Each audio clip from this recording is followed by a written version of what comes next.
Hi viewers, welcome to நமது இல்லம். இன்னைக்கு நம்ம ஆடி கிருத்திகை முருகன் வழிபாடு தான் பார்க்க போறோம். இதை செய்யுங்க, இதுவரை பட்ட கஷ்டங்களுக்கெல்லாம் விடிவு காலம் கொடுப்பான் கந்தன் அப்படின்னு சொல்லியிருக்கோம். இந்த ஆடி கிருத்திகை இந்த வருடம் பார்த்தீங்கன்னா ஆடி ஃபர்ஸ்ட்லேயே ஒரு கிருத்திகை வந்துச்சு. இப்போ ஆகஸ்ட் 16ஆம் தேதி ஆடி கடைசி நாள் அன்னைக்கு ஒரு கிருத்திகை வருது. ஆடி 16 சனிக்கிழமை இந்த ஆடி கிருத்திகை, கோகுலாஷ்டமி, தேய்பிறை அஷ்டமி எல்லாம் சேர்ந்து வரக்கூடிய அற்புதமான நாள். இன்னைக்கு முருகப்பெருமான நீங்க கண்டிப்பா வழிபடுங்க. நிச்சயமா உங்க கவலைகள், கஷ்டங்கள், இதுவரைக்கும் பட்ட துன்பங்களிலிருந்தெல்லாம் உங்களுக்கு ஒரு விடிவு காலத்தை கொடுப்பார் கந்த பெருமான். அதற்கு நம்ம என்ன பண்றது, எந்த மாதிரி வழிபாடு செய்யறது அப்படின்றத பத்திலாம் அந்த பதிவுல பார்க்கலாம். அதுக்கு முன்னாடி மறக்காம நம்ம சேனலை சப்ஸ்கிரைப் பண்ணிக்கிறங்க வீவர்ஸ். வாங்க வீடியோக்குள்ள போலாம். இந்த ஆடி கிருத்திகை பார்த்தீங்கன்னா, ஜூலை 20 அந்த ஆடி ஃபர்ஸ்ட்ல வந்த ஆடி கிருத்திகைக்கு சில கோவில்கள்ல, முருகர் கோவில்ல ஆடி கிருத்திகை கொண்டாடினாங்க.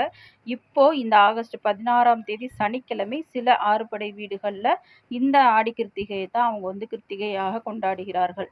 இந்த அற்புதமான ஆடி கிருத்திகை அன்னைக்கு நம்ம முருகரை கோவில்ல போயும் வழிபடலாம், வீட்ல இருந்தும் வழிபடலாம். நீங்க ஒரு பெரிய உங்களுக்கு விஷயம் நடக்கணும், குழந்தை பாக்கியம், திருமண பாக்கியம்லாம் வேணும் அப்படின்னா விரதம் இருந்து முருகப்பெருமானை அன்னைக்கு வழிபட்டு பாருங்க. கண்டிப்பா நிச்சயமா நீங்க கேட்கின்ற வரங்களை எல்லாம் வாரி வழங்குவான் கந்த பெருமான். இப்போ காலையிலேயே எழுந்து நீங்க குளித்து முடிச்சுட்டு விரதம் அனுஷ்டிக்கிறீங்க அப்படின்னா பால் பழம் எடுத்துக்கொள்ளலாம், அல்லது முழு உபவாசமாக அன்றைய நாள் முழுவதும் வெறும் தண்ணீர் மட்டும் ஆகாரமாக அருந்தி நீங்க விரதம் இருக்கலாம்.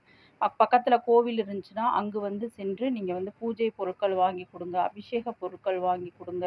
உங்களால என்ன முடியுமோ முருகப்பெருமானுக்கு அதை செய்யுங்க. இன்னைக்கு நம்ம சொல்ல போறது என்ன அப்படின்னு பார்த்தீங்கன்னா, முருகப்பெருமானுக்கு பிடிச்சது அப்படின்னு பார்த்தீங்கன்னா பஞ்சாமிர்தம். நீங்க முருகர் கோவிலுக்கு போறீங்க, அந்த அபிஷேகத்துல கலந்துக்கிறீங்க அப்படின்னா அந்த பஞ்சாமிர்தம் தயாரிப்பதற்கு உண்டான அந்த பழங்கள், வாழைப்பழம், இந்த கல்கண்டு, தேன், நெய் இதெல்லாம் வாங்கி கொடுங்க. அல்லது வீட்டிலேயே உங்க கையால அந்த பஞ்சாமிர்தத்தை தயார் பண்ணி நல்லா சுத்தபத்தமாக தயார் செஞ்சு நீங்க கோவில்ல கொண்டு போய் அபிஷேகத்திற்கு கொடுக்கலாம். இதுல பல வழிமுறைகளை நீங்க கடைபிடிக்கலாம். இன்னொன்று, நீங்க வீட்டில் தயார் பண்ணி எடுத்துட்டு போய் உங்களால் அபிஷேகத்துக்கு கொடுக்க முடியல அப்படின்னா அதை பிரசாதமாக முருகர் காலடியில் சமர்ப்பித்து நீங்கள் வழிபாடு செஞ்சுட்டு அங்கே வரக்கூடிய பக்தர்களுக்கு உங்களது கையால் கொடுங்க.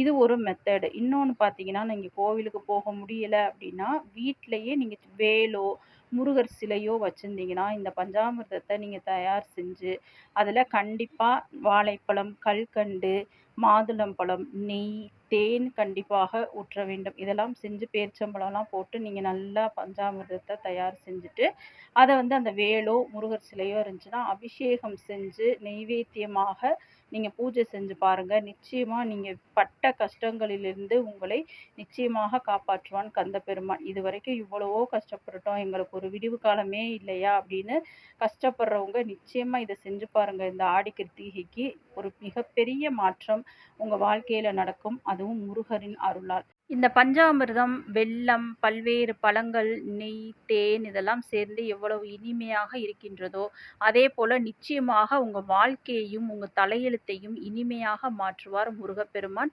இதில் எந்த ஒரு சந்தேகமும் கிடையாது. இந்த அற்புதமான ஆடி கிருத்திகை அன்னைக்கு முருகனுக்கு உகந்த அந்த பஞ்சாமிர்தத்தை உங்கள் கையால் நீங்கள் தயார் பண்ணி வீட்டில் பூஜை செஞ்சு உங்கள் வீட்டில் இருக்கக்கூடிய குழந்தைகள், பக்கத்தில் இருக்கிறவங்க எல்லாருக்கும் கொடுங்க. அதே போல் கோவிலுக்கு அபிஷேகத்திற்கு கொடுங்க. கொடுக்க முடியாதவர்கள் கோவிலில் பிரசாதமாக அதை பூஜை செஞ்சு அங்கு வரக்கூடிய பக்தர்கள், குழந்தைகள், பெண்கள், பெரியவர்களுக்கு கண்டிப்பாக உங்கள் கையால் கொடுங்க. நீங்கள் என்ன வரம் கேட்டு இதை செய்கிறீங்களோ அந்த வரத்தை கண்டிப்பாக முருகப்பெருமான் உங்களுக்கு கொடுப்பார். அதே போல் உங்கள் கஷ்டங்கள் ரொம்ப இருக்குது, எங்களால் இருக்கவே முடியல, வாழவே முடியல, நிறைய சோதனைகள் எங்களுக்கு கடவுள் கொடுத்துட்டாரு அப்படின்னு இருக்கிறவங்க கண்டிப்பாக இந்த ஆடி கிருத்திகை அன்னைக்கு நீங்கள் முயற்சி பண்ணி பாருங்கள். இந்த அற்புதமான எளிமையான பரிகாரத்தை நிச்சயமாக அந்த முருகப்பெருமானின் அருளால் இதுவரைக்கும் நீங்கள் பட்ட கஷ்டங்கள், கவலைகள், துன்பங்கள் அனைத்தையுமே உங்களுக்கு காணாமல் போகச் செய்வார். அதே போல் ஒரு நல்ல ஒரு விடிவு காலத்தை உங்களுக்கு கொடுப்பார். இனிமையான, மகிழ்ச்சியான, நிம்மதியான வாழ்க்கையை முருகர் உங்களுக்கு அமைத்து கொடுப்பார். ஓம் சரவண பவ. இது மாதிரி பல பயனுள்ள தகவல்களை தெரிந்து கொள்ள மறக்காமல் நம்ம சேனலை சப்ஸ்கிரைப் பண்ணிக்கிறங்க வீவர்ஸ். நெக்ஸ்ட் வீடியோவில் பார்க்கலாம். தேங்க்யூ.